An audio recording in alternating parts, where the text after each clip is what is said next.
Welcome to Politics Done Right. My name is Egberto Willies, your host. Good morning, Houston. Good morning, Harris County. Good morning to the great state of Texas. And of course, good morning to the United States of America. Good morning to the entire world we reach via the internet and otherwise. And of course, good morning to every nook and cranny receiving our signals, our 100,000 watt transmitters signal, whether that be Northeast Texas, Southeast Texas, Northwest Louisiana, Southwest Louisiana. Welcome aboard. We have a great show for you today, as usual. ¿Cómo estás? ¿Cómo están todos mis amigos? Espero que I hope everybody is doing fine. Let's go ahead and visit Los Genios del Estudio, the geniuses in the studio. How are my peeps doing? Those heinous geniuses lurking around every corner. You changed a Spanish word, dude. You changed a Spanish word, genios, and you used it in an English fashion. Hey, dude, that was a good one. Anyway, what's up? Yeah, oh, well, we had a great time yesterday at Under the Volcano with R&R show. Had a lot of folks turn out. A lot of folks came by, said, hey, you should do more of these. Well, we actually are going to do more of these. We've got one with Susan Darrow coming up on Friday. We're going to be doing border radio from the Mucky Duck, 3 until 6 live location. So it should be fun. We're going to have a good time. No rants from me today, but I think Jack has a whole page of wisdom for us. Looks like he's been writing away. What you got, man? Wait. Before the wisdom, let me ask you about the Mucky Duck. The kind of Mucky Duck has like several rooms, right? Are you going to take a room or are you going to go in the main lane or lobby? The main room. They'll be in the main room. Okay. There is a couple of long tables set up, kind of a divider between them. So we'll be taking that. Right as you walk in the front door, you'll see us. Susan Darrow is going to be out there. Our big star of the afternoons will be out there on tomorrow, as a matter of fact, from 3 until 6. Border Radio on the road. And then got another one coming up. Got another one with Clint Broussard coming up on Wednesday morning of next week. So we're getting this stuff out in the public, and the community radio is coming to the community. You can come by and stop in and say hi and get a bumper sticker and make a donation if you want to. But it's going to be a whole lot of fun. We're really enjoying being out in the public and letting the public see that this radio station is still alive. It's a vital radio. It's a vital radio station that still has its life to it. And we're going to bring community radio to the community. I love that. You know, man, I want us. We did the Politics Done Right on the road once before. We probably should do it again, but this time kind of really advertise and say, hey, guys, come on out, drink some coffee as we talk and as you shout me down, you know? No, yeah, I think so. We should really look at going back to some of our places where we've been. The Black Hole was one of them, Black Hole Coffee Shop. And also there's other coffee shops around too. And come out and meet Egberto, have coffee with Egberto and shout him down. And shout him down. I love that. I love that. But anyway, Senor Jacques, ¿qué pasó? Good morning, Egberto. Good morning, sir. Well, you've heard the saying, don't crap where you live. Yeah. Yeah, I heard that. Okay, well. Neil also, because Neil is shaking his head, so he heard it too. Yeah. Okay. We are crapping where we live with industrial processes fouling the water, land, and air. We are sowing the seeds of our own destruction with every gun we sell and every bullet we buy. We are trashing the planet with our own thirst, one plastic bottle at a time. We are destroying human life and hope with war for profit. We have to stop allowing the oligarchs to engage the people in wars that only profit the future of the oligarchs and their power and dominion over us, the people.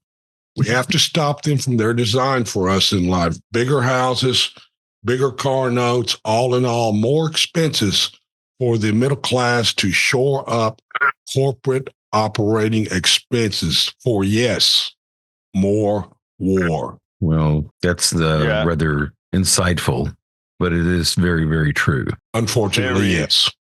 Very, very true. And, later on, I want to talk about something else that they do. And it's this Boeing story. that's quite interesting. And Thom Hartmann wrote a hell of an article that he placed all over the place: Daily Coast, Common Dreams, and all the places of real interest that puts out real information. And want to touch on that, and all these things overlap. But before we get started, today is Thursday. And if today is Thursday, it is Neil Aquino's in the house.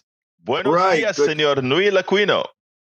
Good morning, everyone. I shook my head at Jack's comment because I remember an apartment I lived in college, and don't crap where you live. And the guy who lived above me, it was a house, and the guy let his dog go to the bathroom he was on drugs, and he let his dog go to the bathroom in the apartment, and you could smell it. So it's an unpleasant story, but that's what it reminded me of. I've actually unfortunately lived that experience in my 20s, and that's what it made me think of. But anyway, what's on the dial for today, Senor Neil? All right. I don't want to think of it either. Today we have more excellent blog posts from the Houston Democracy Project, the Houston Democracy Project blog. And we're going to talk about our Houston City Council.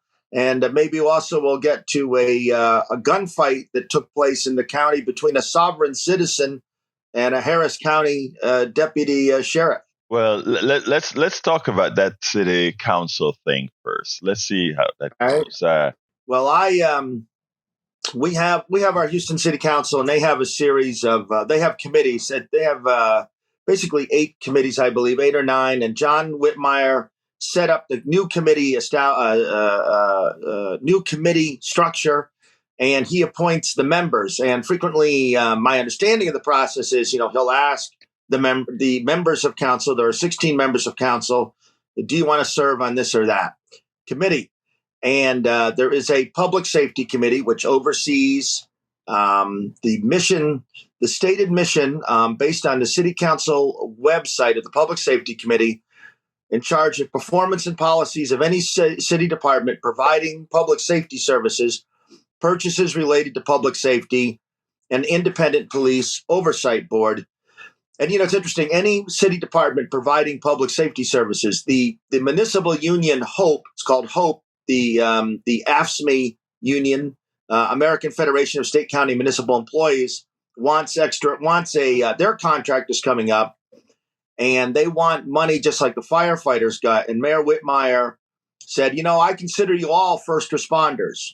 This is water, and this is a bit of an aside, but, to justify paying them, he has to term them as first responders in his mind, but then also kind of a militarization of everything, because so much of our money goes to police and fire, and he has to term them as first responders too.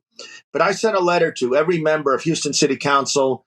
The chairwoman of the Public Safety Committee is Vice Mayor Amy Peck, who represents Council District A, kind of a mixed demographically area, but the white Republicans are more likely to vote in council elections, and so she's elected. And there are 6 members of the Public Safety Committee, 4 Republicans and 2 Democrats. And Let me stop you there. So we have Houston is a very blue Democratic city. We purportedly have a Democratic mayor. Right. The parties have different values. The city has its values. You're telling me in this democratic city, we have a public safety committee comprised of 4 Republicans and 2 Democrats, continuing the myth. And notice I said the myth that somehow Republicans are better on security and safety than Democrats, which is it's provable lie. But go ahead, please. The council consists of 10 Democrats and 6 Republicans. And then the mayor is a Democrat, and the city controller, who's also elected council at large. Now, I remember is a Democrat. But the Houston Chronicle had an article during election season.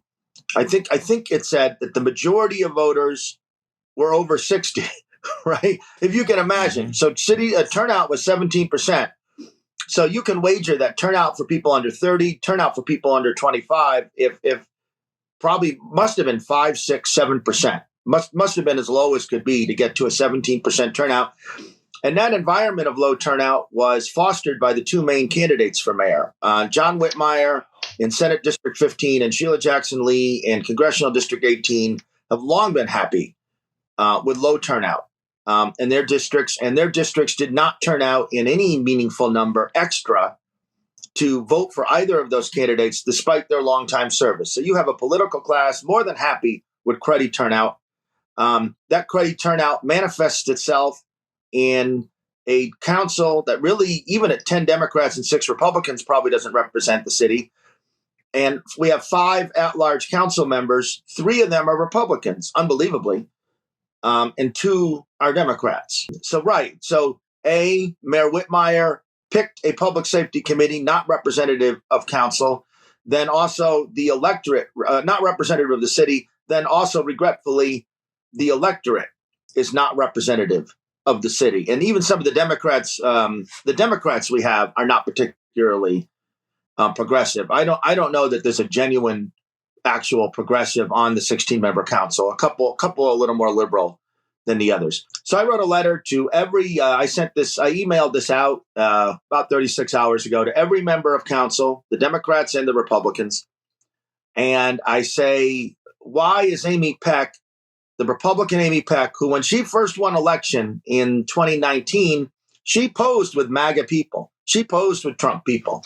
Why is she chair of the committee? I say that bipartisanship is essential, just like this program. We want to hear from everyone. There's virtue in keeping divisive state and national politics distance from City Hall. The business of the city must be conducted. At the same time, the vice mayor pro tem, that's her position on council. There's a mayor pro tem, a vice mayor pro tem who are in charge of council when the mayor steps away. Those are appointed by the mayor and ratified by council. Peck represents a political party led by Donald Trump.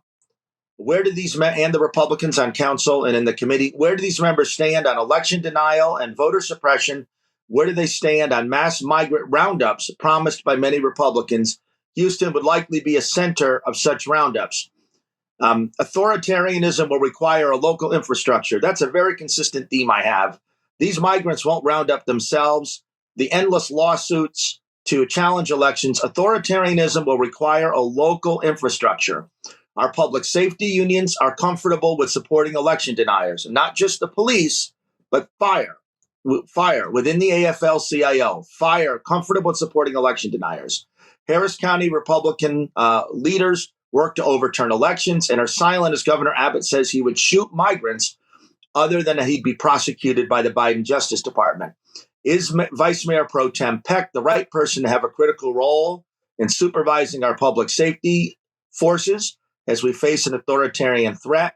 Is the 6-member committee with 4 Republicans, Peck, Huffman, Ramirez, and Carter, the right composition of the committee to ask questions about public safety union support of anti-democratic politicians and discuss the public safety threat to our diverse city represented by the extremism of the Republican Party? And all I ask in this, just to show some of my diminished expectations in this era, all I ask of these folks to renounce Trump. I understand there's 2 parties for 330 million people, but is it too much to ask Amy Peck, and the Republican members of the committee and the Republican members of council to distance themselves from party officials calling for the shooting of migrants and bloodbaths? There's no public safety without democracy. And then I end by saying, history shows that the person next door or the person you work with daily is fully capable of repression and brutality. I urge Democratic Houston City Council members to directly ask their Republican colleagues where they stand on the authoritarian threat and to call out political extremism among elected Republicans. So that's my letter to every member of council. I got about 5 responses saying, hey, we've received your letter, and we will see if I get any substantive response from anyone. I hope you intend to go in front of City Council and speak to that as well when you get your minute to speak. I do. And you can, excuse me, you can go council with, they have a public session every Tuesday at 2:00, and you can sign up. Mayor Whitmire says he wants to make signing up easier and move those public sessions around the city. And in the evening, I'm able to go to the session, and I might well. I do intend actually to go to council. Yeah, I think you should. And not only that, I wish we would now that we have we have the technology that we don't have to have the mayor going to different areas. And this is mayors not only for Houston but for any city. You can actually have great online forums, just like and dare I say, just like President Trump did during the crisis for a while. It wasn't President Trump. I think it was President Biden during the pandemic that they brought in questions from all over via live via the internet. We need to do that. Actually, the Houston Planning Commission just got rid of. Whitmire talks about transparency, but the Houston Planning Commission just got rid of its Zoom option to participate in its meetings. So the city of Houston is headed in the opposite direction. That is terrible. Anyway, I want to welcome Melanie Keelan from Barcelona, Spain. I want to welcome Eric Hayes from Atascocita, Kingwood. I want to welcome Liz Townsend. I think, Liz, are you here in town? Or are you from? Sometimes I get the cities that folks are from mistaken. I think you're from Indiana, maybe not. Anyway, let me know. Anyway, folks, Neil, that's an awesome letter that you sent out. Folks, please remember this is a call-in show as well. 713-526-5738.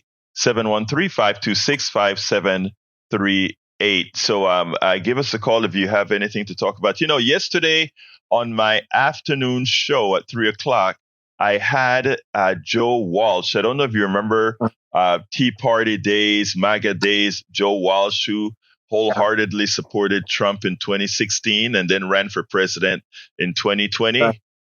Well, he's made a complete U-turn, and I saw him on MSNBC, and he was really lamenting, and not only lamenting but wanting to atone on having supported Donald Trump and so forth. So after I saw that thing on MSNBC, I went ahead and booked him for the show. So I did an interview with him yesterday. It's too long for us to play here today, but I'll play it tomorrow. And it turns out that I think he can reach a lot of folks, because if Joe Walsh, former congressman from Illinois, I don't know if you remember it, he was a firebrand in Congress. Yeah. If he can make that flip for the sake of the country, I think a lot of people are going to look at that and say, oh my God, if Joe flipped, maybe we need to give this stuff a second look. But before we go to the next subject, your next subject on sovereign citizens, etc., I want to bring up a subject, and this one was what our brother in crime, Thom Hartmann, wrote. I don't know if you've been following the Boeing story, but the Boeing story affects not only Houstonians, not only Texans, not only Americans, but it affects the world.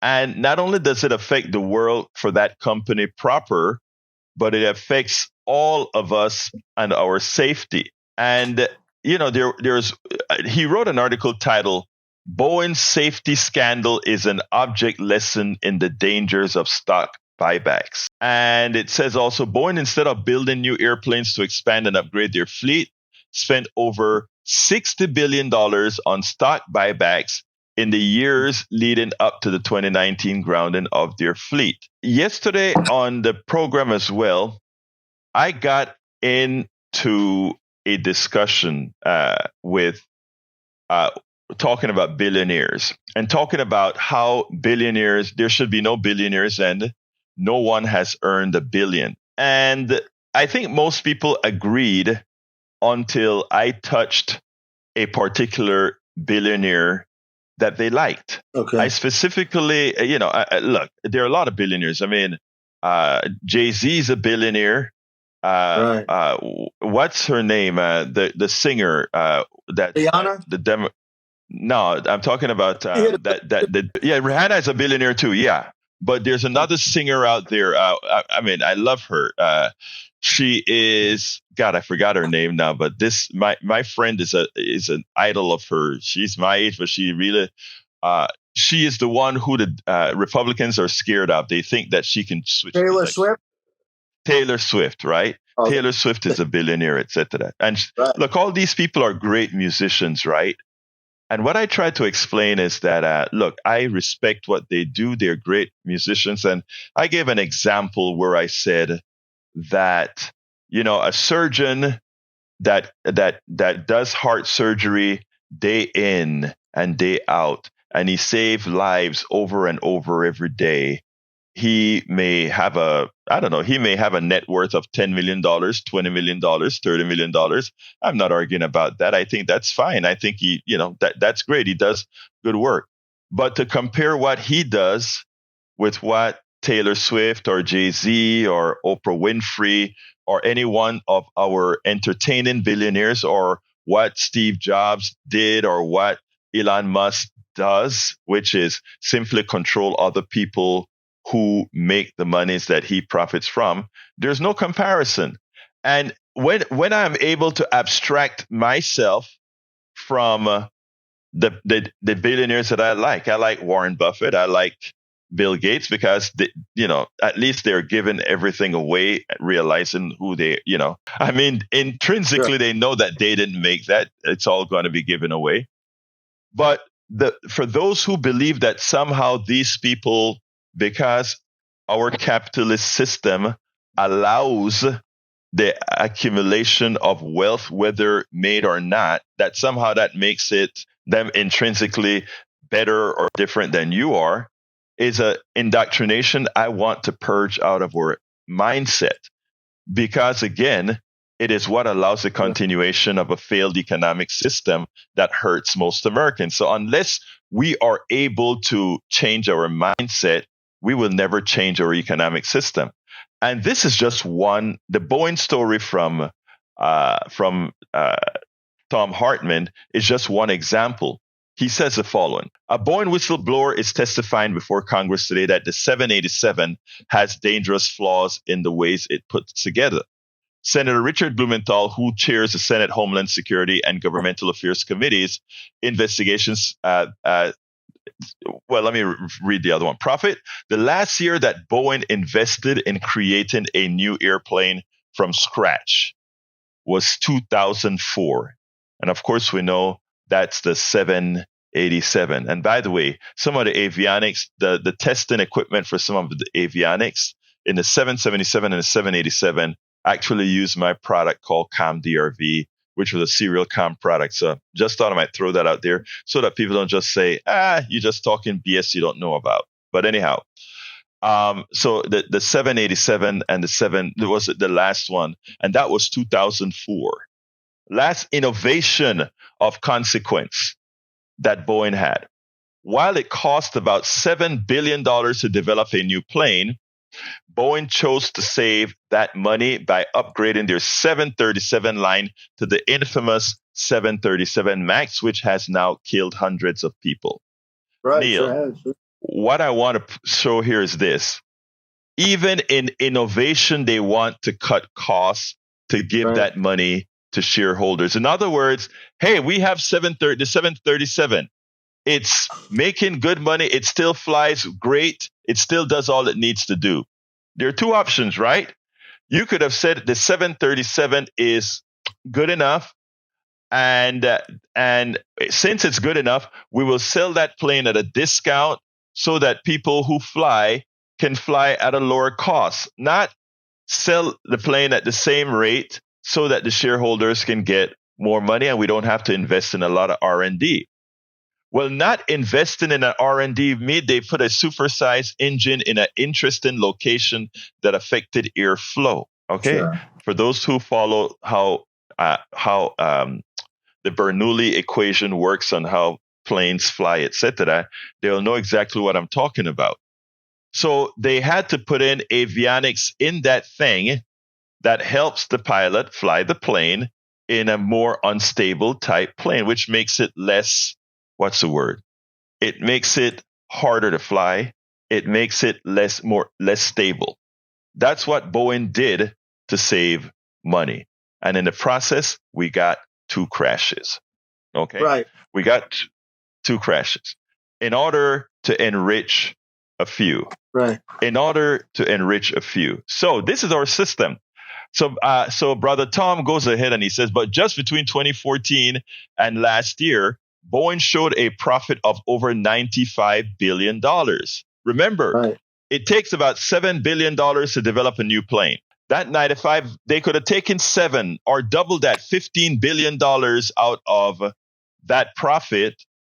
I mean, we claim that the reason we want to have these large profits is so that we can innovate, so that we can make the planes better, so that we can make the products better, so that we can make the medicines better. But it's not true. It has always so that we could extract more and enrich more. It's like when I talk about our economic system works best when led by psychopaths. That's what I mean. Right. They understand that killing 500, well, it was about the combined dead people in those planes. I don't know. Let's call it on the order 300, 400 people. It's easier for those people to sue and get paid than for them to invest in a safer plane, a better plane, because when they do their cost differential, hey, even if we have to pay out $1 billion in claims, we've made $90 billion. No humanity. When I explain that our economic system has no humanity, people, oh, what are you talking about? Well, Thom continues. Just as an example, let's say the idea behind share prices going up is that your company is providing more value. There's nothing wrong with a share staying the same price forever. That's legitimate. That's a steady state company. It's doing well. A good grocery store could have a stock price of, let's say, $15, and that stock price stays at $15 and just rise with inflation, right? As inflation go up by 1 or 2% a year, that stock price rises for 2%. But what's the value of that a grocery store is that it continues to make a steady profit, and out of that steady profit, you can pay a steady dividend, right? That's how an efficient system would actually work. But that's not what we get. We get in our economic system the fact that, or the tenet that we have to grow, and continue growing. And if anybody understands exponentiation, you can't keep doubling your profits and somehow be sustainable. So Thom says, just as an example, let's say you and I owned a publicly traded corporation with 100 shares that sold for $100 each. Yes, it's a very small corporation. You own 10 shares, $1,000 worth of stock. I own 10 shares, ditto. And the general public owns 80 shares. The notional stock value of the company is 100 shares times 100 each. That is $10,000. So how do you and I increase the value of our stock so we can sell to someone again, to sell it to someone or borrow against it? How do we do that, right? You develop more products. You increase your base. You develop more products. That's the only reason for the stock to increase in price, right? But that's not what they do at Boeing. What they did was buy back shares. So instead, 100 shares of our company now only has 80 shares. Why? Because the company buys back 20. So the value of that stock immediately goes up. And there are 2 magical things to that. And everybody that's listening here, I want you to go ahead and check this out. The theft that we have in the moneyed class is amazing. Your maximum tax rate as a rich person making income would be 39% or so. But if you buy stocks and you convert that into appreciation, meaning stock buybacks into appreciation, you immediately reduce your tax rate when you sell your stocks at that appreciated value purchased with income dollars. because now you're paying for capital gains and not income. So you use your income to buy capital, you sell capital, you pay less taxes. It's the biggest economic fraud in our country, and we tolerate it, even though most of us don't make the profits from stock like the average person. But our calls are starting to come in, Neil. But before I go to Donald, your commentary on that, sir. Yeah, I agree. I think you covered it all, and we celebrate people and Boeing took a company, and you think of every time you get on a plane, I know I do, no, it's not going to crash. Not, they took an excellent safety record and they trashed it for profit. And it just shows you they can do it with anything. They can do it with anything. And it's not that they can do it with anything, Neil. They are doing it. They are everything. Right. I mean, from healthcare, everything is about we are just the cogs in the wheel. It's all about the profit of the few, and everything that they do is cut costs, efficiency, etc. We need to get people to understand this. Donald, come on in. Berto, good morning, Neil. How are you guys doing? Morning. We're doing fine, my brother. Talk to me. All right. Why should I listen to you guys? Y'all can only get 17 out of 100 people to vote. What are y'all doing wrong? I agree. Boy, you nailed it. What are you doing wrong? I'm telling you this. You are a humanist, right? What does that mean? Human. How do you present anything to a human? You need to not do politics and not do party lines and just go to people and go, did you vote? Now, if 100% of the people are bitching or complaining and only 17% are controlling, you need to figure out how to get to the 100% mark and say, did you vote? You need to vote. This is why you vote. Not show your politics, not show your party lines. Just tell them you need to vote. Make up your own mind. You can get information from here and you get information from there. And that's the way you get people to vote. Because if you don't vote, then you have no right to complain. Donald, I'm going to take a first crack and then throw it to Neil. But here's my thing, right? I talk to a lot of people, and what we've done to a lot of people is to let them believe that their vote doesn't matter. And therefore, somehow, instead of finding a babysitter to go vote, instead of not taking the few minutes that they have free to go vote as opposed to doing something else, that's why they don't vote. But first of all, let me tell you, I am 100% in agreement with you. And the thing that activists like Lee and myself have to do is figure out exactly how to say exactly what you said in such a manner to let people know that their vote really matters. Let me let Neil take a crack at this, and then I'll come back. Come on, Neil. Well, let me, the 17%. I want to address directly the 17%. That's municipal turnout, and and as we talked about during the municipal campaign on this show last year, the candidates were given on municipal elections represent a very narrow range of ideologies, and they don't talk about poverty. They don't talk about really meaningful differences in practices.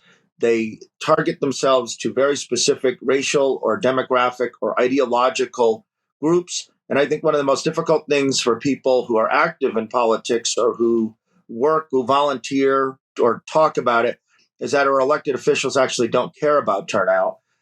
They just care about winning, and they don't care about a healthy politics. And the systems that sustain our elected officials at the city level and above are low turnout, special interest donors, appeals to just certain segments of voters, and that's not the system that sustains a healthy democracy. And I think that's one thing I'm trying to draw out with the Democracy Project, is that the systems that sustain our elected officials do not sustain us. That is, you're right, and we have to find a way to do that. We need to find a way to let people know that they are already empowered if they just exercise said power. So, Donald, come on in before I jump to Joni. You've got to go in and ask them, do you care about your kids? You got to ask them, do you care about this? Do you care about that? And then you give them a sign that says, I will vote. Because when you go to the voting registry right now and you vote, you get a sticker that says, I voted. Yeah, okay? yeah. You need to put signs out in their yard that says, I will vote. My voice Neil, does count. Neil, we're going to be... Party, that's what you need to do. Donald, I'm with you, and we need to enlist you to help us get a particular segment out, because I know you'll be right there, helping us out. So you may get a direct contact from us to say, hey, we need you in Get Out the Vote as a member of the Get Out the Vote team. All right, Neil? All right, Donald? That's it. That's all you got to do. You got to empower the people by education. I'm going to enlist you, Donald. We got to go to Joni. Thank you, brother. Let's go to Joni. Good morning, Joni. How are you doing this morning? Good morning. I'm doing all right. There was I got in about a little after 6, and not sure if this got mentioned about the Boeing story. And I think I heard it on Democracy Now!, but I can't remember. But I thought that Boeing was trying to compete with Airbus from France, who had created a plane that was extremely fuel efficient. And I think there were even lawsuits or something that happened, and because the technology for Airbus was such that it was going to use a whole lot less, significantly less fossil fuel. And Boeing was trying to compete with that because, more people wanted that plane, the Airbus plane. And so they retrofitted this technology onto the plane, didn't tell people it was AI. And so when the pilots tried to fly it, because it was kind of a Frankenstein thing, it wasn't, it didn't work correctly, obviously. So the whole point being that it was originally trying to compete with something that was trying to be a little bit more green, or a lot more green, as I understand it. So do you have any knowledge, or have you heard anything about that? Yes, years ago. In fact, I remember years ago. I don't have it. It's fuzzy in my mind, but I remember when the Airbus Boeing thing came, and actually Boeing went into a panic.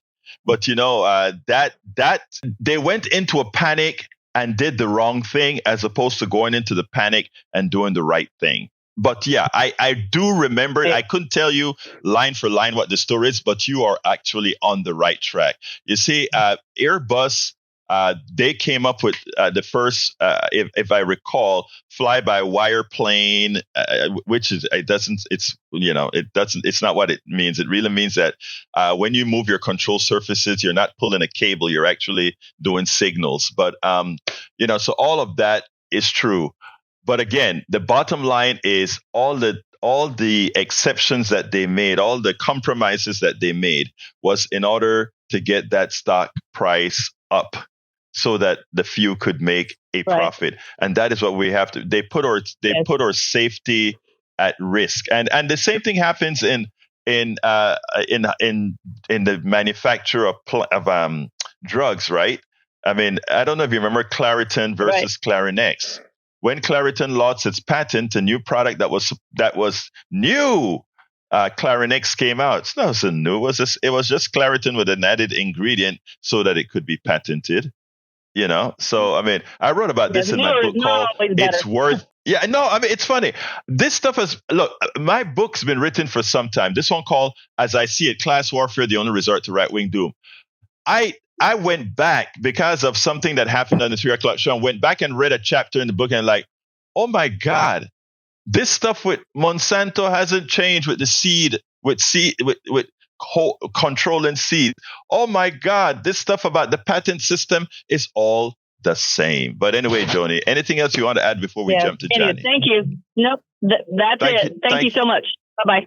Thank you, Joni. Have a great one. Let's go to Brother Johnny, the mayor of Politics Done Right. And he will be coming in shortly. And he will. I just wanted to drop Joni. I was trying so hard not to bring out my soapbox, but Donald, you did it, so I'm going to bring out my soapbox. So bring your soapbox. Just vote. Just vote them out. Vote for them. Vote against them. Just vote. Not only does it make a difference, because it does make a difference, it honors the people who died for your right to vote. If you vote for no other reason, honor those people who stood in line, who did the League of Women Voters. I mean, for heaven's sakes, people, voting may turn out to be the last right you have. Exercise it. And that's all I got to say. And it's a most democratic thing, right? Because it doesn't matter if you're poor, rich, or whatever. When you vote, you're exercising that, yes, this country belongs to all of us, not some of us, all of us. Johnny, come on in. Okay. I trust you guys can hear me okay. Yes, we can. Oh, in regard to what Captain Reynolds rap just said, you lose what you don't use. That applies not only to heart health, but to political awareness and empowerment. With all due respect to Ronald McDonald, I would say that if we want to encourage people to participate in the democracy, their experience at the voting booth is wanting. You and I went over this once before, at least I think, when I suggested that when people show up at the voting booth, they get to have choices. They should be able to rank their choices. They should be able to type in a short number of sentences as to why they're voting this way or that way. There's all kinds of things that we could do to light a fire in people's belly to inspire people to want to participate in the voting process and democracy. But we don't do it. Our society, controlled by the oligarchs, don't do it on purpose. Let me ask you something. You mentioned the Boeing aircraft.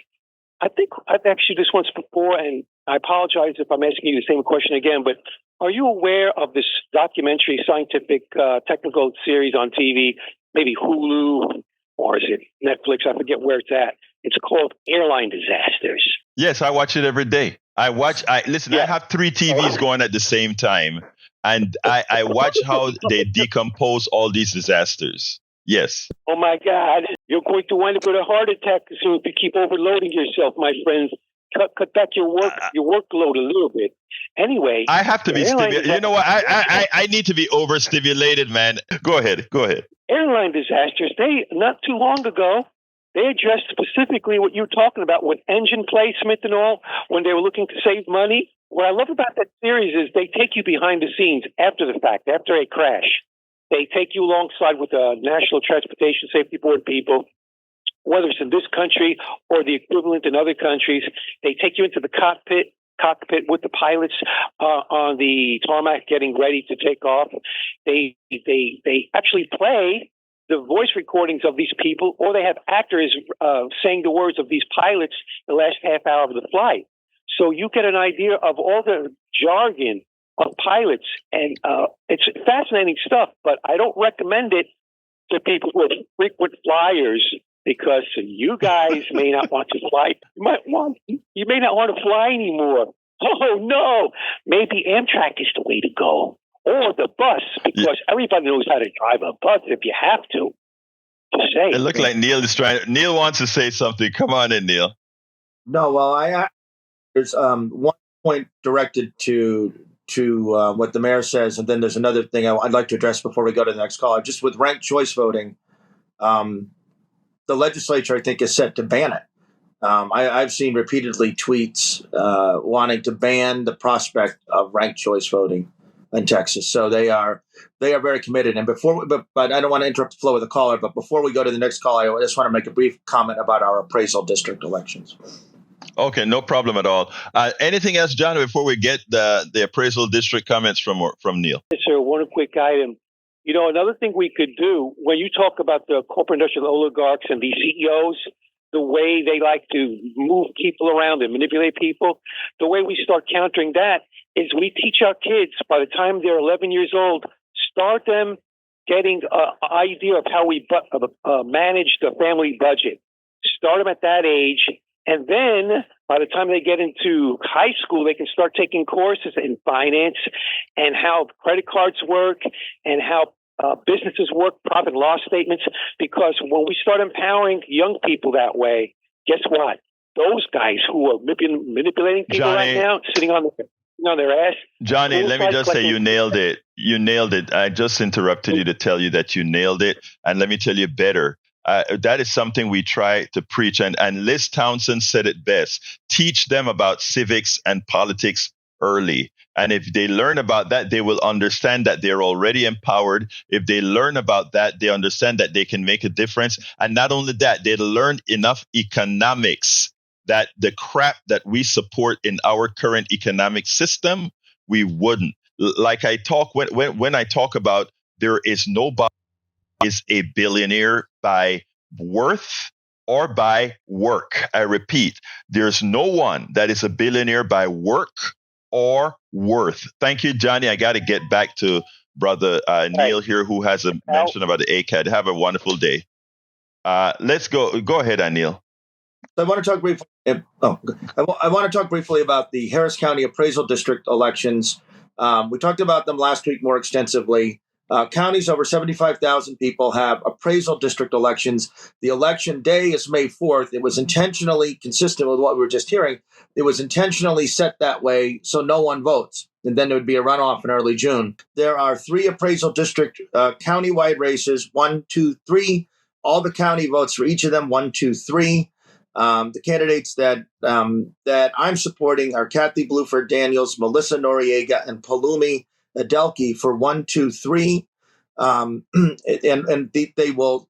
This is a newly elected position, and they want to put people on the right in there to strangle property taxes, strangle public schools. And Dan Patrick's stated goal is to get rid of property taxes so you can pay a zillion% sales tax, and then all the taxes be as regressive as possible, vouchers for your schools, and strangled government services. So this is a really important election. And I want to address Harry called last week.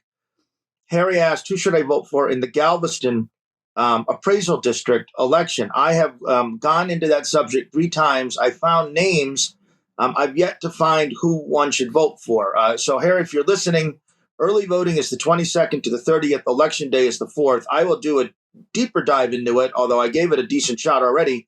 But I will find that answer and give it to Egberto or give it to you next week on the air. But this just shows you Galveston has 330,000 people. It has giant properties of hotels and chemical in Galveston County facilities. And you have to actually super go out of your way to figure out who you want to vote for. But you can bet there's somebody out there who knows and who's pushing these candidates to win in low turnout. Neil, please, as you find this stuff, put it in a blog post that I can reblog, repost, and also send in our newsletter. Please do that. Yeah. And I'll definitely get that done to your. And by the way, Neil's website, HoustonDemocracyProject.com, HoustonDemocracyProject.com. Yes, we stand for democracy. Let's go to Richard. Come on in, Richard. Hello. Go ahead, Richard. Yeah, I don't know. Go ahead, Richard. I don't know if you guys know anything about airplanes or how that situation happened, but you have millions of people that fly on those planes, the Dreamliner and the Supermax every day, and they don't just put out planes just like that. I mean, like you guys are saying, I think the competition wise, it was competition between Boeing and McDonnell Douglas, and that was their major competition going into the 80s. And that's when they kind of start working on the 7.3 and working on the Supermax. Problems with Supermax primarily was upper management wasn't listening to complaints from the unions and people and the pilot, especially the pilots union, that were complaining about the certain twerks with the plane. And that's the reason. That's one of the reasons why you had the 2 crashes that you were talking about. Okay, what did you think that? What is it, Richard? What is it that you think? What is it that you think we didn't know that somehow doesn't purport with what you're saying? Well, what you're talking about is a corporate. You talked about being a business decision, and it was. And actually, that was a statement, my brother. That was a statement. That wasn't a question that I mentioned there. That was a verifiable statement of fact that's documented. So I'm trying to, like I said on here, what we try to do is make sure documented in their own documents. I mean, Actually, if you take a look at the stock buybacks, it's $95 billion. It costs $7 billion to develop a plane. If what you did was modify a plane when competition came about and you made it unstable, and my dear brother, let me just tell you categorically, one at a time. Wait, Richard, one at a time. I am an engineer, sir. My dear friend, I know Bernoulli's equations, and I understood what happened with the placement of the engine of the 737. I understood that the avionics is what had to help in the control of the planes, etc. So, my brother, whenever you're talking about these things, let's just talk stick. And I let everybody speak and say their piece. But be careful. I worked on both of those planes. Right? I know you know that. Go ahead. But what I'm saying is that I know the engineering of the plane, my friend. And in knowing the engineering, I made sure to tell our audience the fact that our economic system is a basal cause of many of our issues with safety and crashes. That wasn't a statement other than a statement of fact. Okay. And what I'm saying is if we are here to make sure people make the changes necessary that we don't have these things happen, we cannot take a corporate stance in our commentary. That's all. Go ahead, my friend. It wasn't a corporate anything. It was the corporation Boeing. I'm not taking Boeing side because they've sided with upper management, not just with the Supermax, but with a number of aircrafts they built over the years. And okay, Richard, I tell you what, Richard, you called late. Let's talk tomorrow. We got to talk tomorrow because I got 3 more calls and everybody gets a chance. Harry's been waiting a long time. Harry, come on in. Good morning, Jack, and good morning. I'm sorry, Harry. I left you on hold. Harry, I left you on hold for too long, and I only can give you 45 seconds. And my bad. I just look at the time. I'm sorry. Right.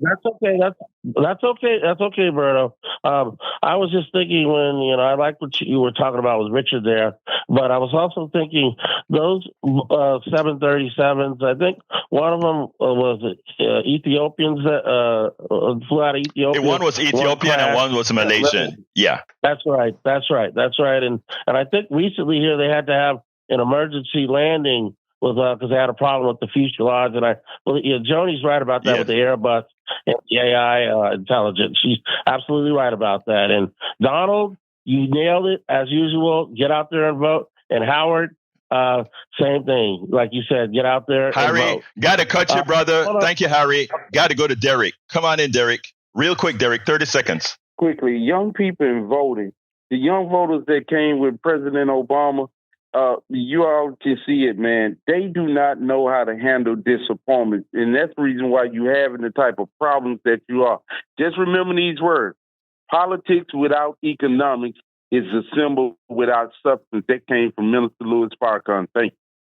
You nailed it. Thank you, brother. Let's go to Brian. Come on in, Brian. You got 30 seconds. Yeah. Did you see Trump at the bodega yesterday at New York City? Yes, I did. Or where the man... Yeah. Did you see any complaints, any harassment, any boos? No, you didn't see that. No, actually, let me just say, I'm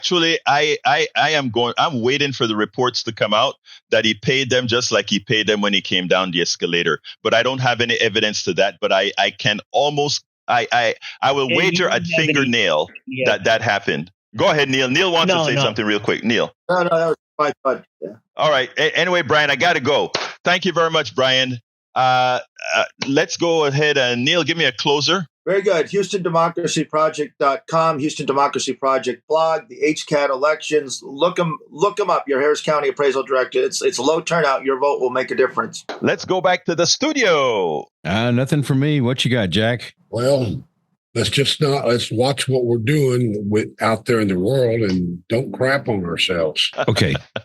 Good deal. I love that. Anyway, folks, I want to thank everybody. Hey, Richard, call in tomorrow earlier than at the end of the show. I'll give you the time to go ahead and make your point. Come with the facts, my brother, okay? Because when we talk these issues, we're not just throwing them out there. That's the difference between what we do and what many in the other media does.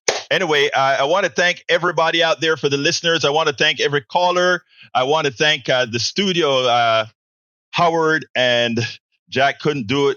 We couldn't do this without you. I want to thank Neil. Thank you for being here, and everybody else. My name is, don't forget to go to politicsdoneright.com/newsletter. politicsdoneright.com/newsletter. Everything that we didn't cover here in the program, you'll find it there. Don't forget to go to HoustonDemocracyProject.com to keep informed on keeping our democracy straight. My name is Egberto Willies. This is Politics Done Right, and you know how I end this, baby. I am what? Out. We spend a lot of time deconstructing the news, trying to parse it into a form that everybody can understand. We try to find those little nitpicks where it flies above the fray, etc. If you really like these videos that we do, I want to ask a big favor. Please go ahead. Number 1, subscribe to our channel, and number 2, please join if you can. Thank you so kindly for watching. Keep watching. Please remember to share. We must populate the entire internet with our progressive message, a message that we know is what most Americans say that they want. So help us, please join.